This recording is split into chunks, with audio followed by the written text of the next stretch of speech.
Pessoal, estamos de volta e a gente agora vai falar um pouquinho de conflitos em geral no universo, no mundo, né?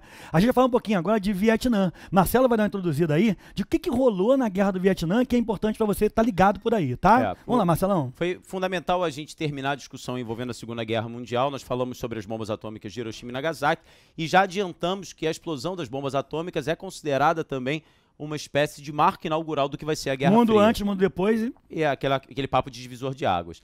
E a Guerra Fria ela pode ser trabalhada dentro de uma série de pressupostos. Eu gosto muito de lembrar da frase de um sociólogo francês chamado Raymond Aron, que ele dizia que a Guerra Fria seria uma guerra uma guerra improvável, mas uma paz impossível. Por que a guerra era improvável? Porque se houvesse uma guerra direta, frontal, entre Estados Unidos e União Soviética, seria a hecatombe nuclear. Então a guerra era improvável, mas ao mesmo tempo a paz era impossível diante da dificuldade da associação do liberalismo norte-americano e da igualdade socialista. Então, na verdade, você deve trabalhar a Guerra Fria a partir de outros pressupostos, como, por exemplo, o Mazei lembrou isso no último bloco, a corrida armamentista, a corrida espacial, que tem muito a ver também com a produção de novas tecnologias, com a busca por áreas de influência. Estados Unidos e União Soviética vão estimular a descolonização afroasiática para que as áreas na África e na Ásia se vissem livres do domínio imperialista europeu e, uma vez essas áreas libertadas, elas pudessem ser influenciadas ou por eles americanos ou por eles soviéticos. E envolvendo essa busca por áreas de influência e esse processo de descolonização, da ruptura dos laços imperialistas que vinham sendo montados desde o século XIX e que agora eles começam a ser rompidos com apoio americano e soviético dentro dessa lógica da busca por áreas de influência, uma região determinante é a região da Indochina. Vamos dar uma olhada no slide. A Indochina é uma área controlada desde meados do século XIX pela França. Logo depois da Segunda Guerra Mundial, um líder nacionalista chamado Ho Chi Minh, ele vai comandar o processo de independência da Indochina. Em 1954, acontece uma importante conferência chamada Conferência de Genebra e a Indochina será dividida dentro dos pressupostos próprios da Guerra Fria. Ela vai ser dividida pelo paralelo 17 graus, que está aqui. O paralelo 17 graus divide a Indochina e acaba criando dois países. Ho Chi Minh, o líder nacionalista de forte influência comunista, acaba sendo o comandante do Vietnã do Norte, país autônomo, independente e soberano, que agora assume o socialismo e vai ter forte influência dos soviéticos. Ao sul do paralelo 17 graus é estabelecido um governo de lógica capitalista muito próximo dos Estados Unidos, que é o Vietnã do Sul. O Vietnã do Sul, de início, vai ser comandado por um primeiro-ministro, nome indecifrável, chamado Ngo Dinh Diem.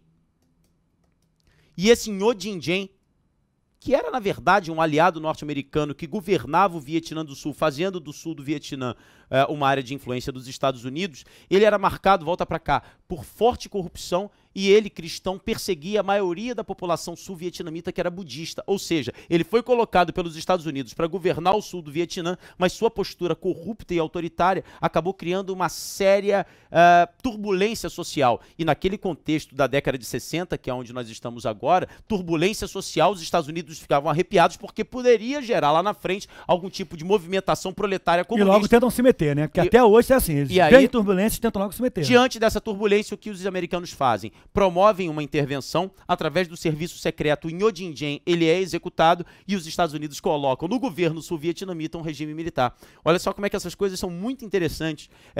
A década de 60 ela vai ser marcada pela ascensão de governos militares, tanto na América, estamos falando do Brasil, por exemplo, em 64, como também na África e na Ásia. Na África, o Congo ele vai sofrer um golpe militar em 65, garantindo a ascensão de um ditador que vai governar praticamente até a década de 90, chamado Joseph Mobutu.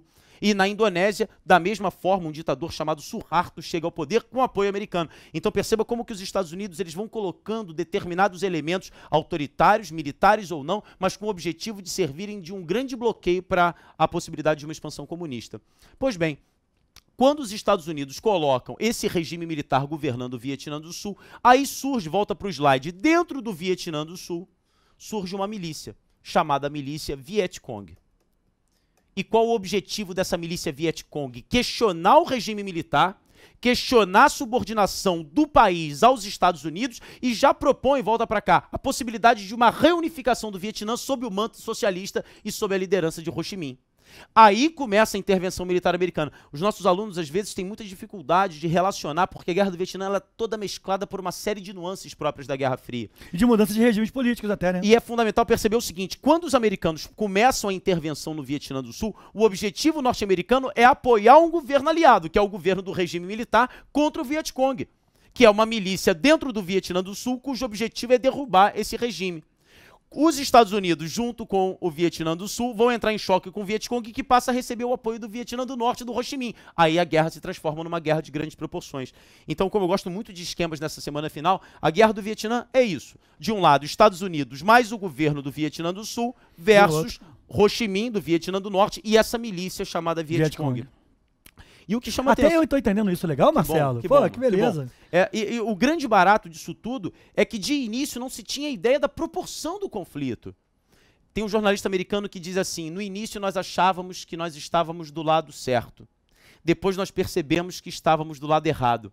Depois nós vimos que nós éramos do lado errado. E outras vezes, eles também, já vi outro papo de outro jornalista, que eles foram e deram armamento para alguém que depois foi se jogar contra eles. Né? Até hoje a gente vê isso aí. A política norte-americana é marcada por isso. Exatamente. Mas eles vão e dão armamento bélico para um cara que daqui a pouco esse próprio cara vai se voltar contra ele para ele jogar contra. E o que chama atenção na Guerra do Vietnã é que os militares americanos vão chegando e a Guerra do Vietnã ela perpassa alguns governos. O governo de um herói da Segunda Guerra Mundial chamado Dwight Eisenhower, ele levanta a teoria que era a teoria do dominó. Ele dizia o seguinte, a gente não pode deixar o Vietnã do Sul cair nas mãos do comunismo, porque senão vai ser um efeito dominó na Ásia. Um atrás do outro, os países vão se tornar comunistas. Sai o Dwight Eisenhower, vem o Kennedy, que vai ser assassinado, depois vem o Lyndon Johnson. Durante todo esse período, são militares americanos chegando cada vez mais ao Vietnã. Com mais volúpia, né? Com mais volúpia. E cada vez mais a sociedade americana começa a se questionar. Pô, onde é que os caras não sabem nem onde fica o Vietnã? E aí a dona de casa tá junto com o marido, jantando, quando eles olham para a televisão, estão vendo lá aqueles corpos de soldados americanos sendo colocados em sacos pretos e eles se perguntam, o que a gente está fazendo lá? E um filho meu tá lá. E um filho meu tá lá. E aí começa a contracultura, o movimento hippie, que começa a dizer o que nós estamos fazendo lá. O Muhammad Ali, que é o Cassius Clay, o famoso lutador de boxe, ele chama a imprensa e queima a convocação. Ele foi convocado para lutar na guerra, e aí ele queima a convocação e fala para os repórteres, nunca um vietnamita me chamou de crioulo. Se em algum lugar eu tenho que lutar aqui, porque aqui é que eu sou marginalizado no meu país. Então se tem luta, a luta tem que ser aqui dentro. Que era o movimento dos Panteras Negras, era o movimento do Martin Luther King em favor dos direitos civis dos negros. Então a Guerra do Vietnã, ela mexe com as estruturas da sociedade americana, com a política, com os paradigmas sociais, e os americanos não conseguem vencer. Os americanos não conseguem destruir o Vietcong, porque eles se utilizam de estratégias de guerrilha. E tem o apoio de Ho Chi Minh lá em cima. Sem dúvida. E o que são as estratégias de guerrilha? Volta para o slide. Seria a utilização da vegetação, dos rios, através de armadilhas e ataques efetivos, com o objetivo da desarticulação disso tudo. Por isso que os americanos começam a perceber o seguinte, se a gente quer desarticular, volta para cá. Essa estratégia de guerrilha que se utiliza da vegetação, que se utiliza do cenário... Que se esconde. E aí é engraçado a gente fazer a comparação, como mais uma vez a química vai ser utilizada, sempre me vem essa metáfora, é você jogar para você botar os soldados para fora. Exatamente. Para que eles possam movimentar as peças do tabuleiro. Movimentar as peças do tabuleiro. E aí, marco desse processo, eu vou passar um pouquinho... Isso aqui. Essa foto que é considerada junto com a foto... a fuga, né? Junto com a foto. Você vai lembrar, volta para cá. Em 1989, eu saí completamente do tema. Em 1989, há uma manifestação de jovens chineses na Praça da Paz Celestial contra o totalitarismo e a falta de liberdade de expressão na China. E os estudantes foram às ruas e bateram de frente, decisivamente, com o governo autoritário chinês. E há uma foto famosa de um tanque partindo para cima dos estudantes, e um estudante ele vai para frente do tanque e não deixa um tanque passar. Um indivíduo, um estudante, e é considerada, junto com essa foto, que é a destruição de uma aldeia e as crianças. Essa menina mais tarde vai se tornar embaixatriz da ONU. Ela é considerada hoje, ela faz palestras no mundo inteiro, falando a respeito da paz e da experiência que ela viveu. Ela corre com o corpo todo queimado de napalm. E eu acho que esse é o grande ponto, é a grande discussão. E o napalm, gente, esse aqui é o barato da parada, né? Deixa eu só voltar aqui o slide, que Marcelo avançou. Pronto. O napalm, o que era? As pessoas descobriram, a menina estava o quê? Queimada, né? As pessoas descobriram o poder de fogo do combustível gasolina. Só que a gasolina é um líquido muito fluido, né? Então, quando ela bate, ela escorre e sai. O que é o napalm, Marcelo? Ele é um espessador. O que é? Ele torna a gasolina como se fosse um gel. Um gel pegajoso, que fica pegando fogo, mas grudado em você e não sai. Ele fica aquela lembra de uma amoeba que a gente tinha quando era criança, né? Aquela amoeba fica queimando em você. Mas aí, o que é interessante? O napalm é quem fazia isso, porque a gasolina, ela é muito fluida, não tem viscosidade. O que é o napalm? Dá uma olhada no slide, pessoal. O napalm nada mais é do que um espessador, né? Um agente que era associado aos líquidos inflamáveis para torná-los mais viscosos. Ele tem o nome napalm que vem, gente, daquele acróstico, que é o seguinte, ó. Ele é um coprecipitado, um sal coprecipitado de alumínio, que é obtido a partir dos ácidos naftênicos e palmítico. Daqui o nome, né? Naftênico e palmítico. Aqui, Marcelo, está o ácido naftênico. O aluno de casa é muito familiarizado com essa estrutura, que é a estrutura do naftaleno. Você tem um ácido carboxílico, né? E um grupo hidroxila na posição 1, 2. Esse é o ácido naftênico e esse é o ácido carboxílico, que é o ácido palmítico, que é interessante. Olha que barato isso, pessoal. O ácido palmítico é uma resina, é como se fosse uma borrachinha contida na palmeira, ácido palmítico, né? E essa resina é quem fazia como se fosse uma esponja. Na época tentava se fazer, os Estados Unidos tentaram fazer muito isso, usando polímeros de borracha. Nessa época, não sei se você lembra disso, a borracha, os polímeros ficaram caríssimos no mercado. E os Estados Unidos fizeram o quê? Tentaram começar a pensar em alternativas à borracha. Conseguiram uma resina. O que é a borracha natural? Vinda de onde? Da seringueira. Na época, seringueira é muito no Brasil. O cara pegava da palmeira, o ácido palmítico, e aí fazia o napalm. O napalm, ele era, aqui a gente já avançou um pouquinho, o napalm, então, ele era muito pegajoso, e a pessoa corria com aquilo grudado, com aquela geleca grudada no corpo, pegando fogo. De pele queimando. É o caso dessa nossa embaixatriz aí, né? A pele queimando, e o napalm tem uma coisa interessante. O napalm queimava, olha para cá, olha para mim, o napalm queimava o músculo e fundia os ossos. Brother, a parada era séria. Era fogo, Marcelo. Bem, e outro cara que era usado, e aqui é interessante, os herbicidas, você vê, os pesticidas e herbicidas sempre muito usados. O agente laranja, né, pessoal? A gente já falou de mostarda e laranja, que o nego dava nome agradável para coisas que eram totalmente, né? O laranja aqui até não tem nada a ver, o termo, e eu vou explicar daqui a pouco, com a cor laranja, cor alegre, etc, etc, nem com a fruta, né? O agente laranja, ele é uma mistura de 2 herbicidas. O que é um herbicida? Sida, mata, erva, matava o quê? Folhas, matava plantas. Esfolhava. E aí a gente, aquilo que você falou que eu achei fantástico, naquela foto do que mostra o pessoal protegido pela vegetação. Os Estados Unidos não conseguiam ver o soldado, né? O Vietcong. Então ele fazia o quê? Pô, vamos acabar com essas folhagens, vamos acabar com essa floresta. E com isso também acabando com a alimentação, porque a agricultura ia embora. Então o cara jogava o quê? Essa mistura de 2,4-D e 2,4,5-T. Falando em química, repara que barato. Você tem um composto químico que aqui tem ácido carboxílico e na posição, olha bem, se você conta a partir do grupo funcional 1, você tem aqui, ó, 1, 2, 3, 4, 2, 4 dicloro, não é? E aqui você já tem 3, ó. Você tem posição 1, 2, 3, 4, 5. Você tem o 2, 4, 5 tricloro. O problema é que os Estados Unidos não conseguiam, e foi até acidentalmente, purificar totalmente o 2,4-D e o 2,4,5-T. E eles botavam uma coisa chamada dioxima, 2 oxigênios. E aí, Marcelo, aquilo que eu voltei no começo do nosso papo, os organoclorados, os organos bromados, os organos halogenados eram muito perigosos, né? E o que aconteceu? Ó, cloro aqui, cloro aqui, cloro aqui. A dioxima, ela tinha um poder devastador, Marcelo. Só para você ter noção, ó, ela queimava tudo. E a gente, então, só voltando aqui, Marcelo, você tinha pessoas com problemas neuronais, problemas mentais, problemas, a pele totalmente agredida e problemas respiratórios seríssimos. Até hoje você sabe que nós temos lá no Vietnã, infelizmente, pessoas com sequelas desses fatos. É interessante para fechar que, no final das contas, o Vietcong ele acaba sendo vitorioso, o presidente Nixon ele acaba tirando as tropas do Vietnã e o argumento do Nixon é o argumento da vietnamização da guerra. Deixa eles escolherem se eles serão capitalistas ou comunistas. Balela, perdeu a guerra. Porque nós somos democráticos. Eles queriam, na verdade, sair bem, mas perderam a guerra. E, ironicamente, o Nixon acabaria renunciando depois do escândalo de Watergate, que ficou muito famoso. Mas o Vietnã acaba, portanto, se tornando um Vietnã comunista. O Ho Chi Minh ele vai morrer em breve e a reunificação acontece. E o Vietnã hoje vive muito uma realidade de socialismo de mercado, muito próximo do da China.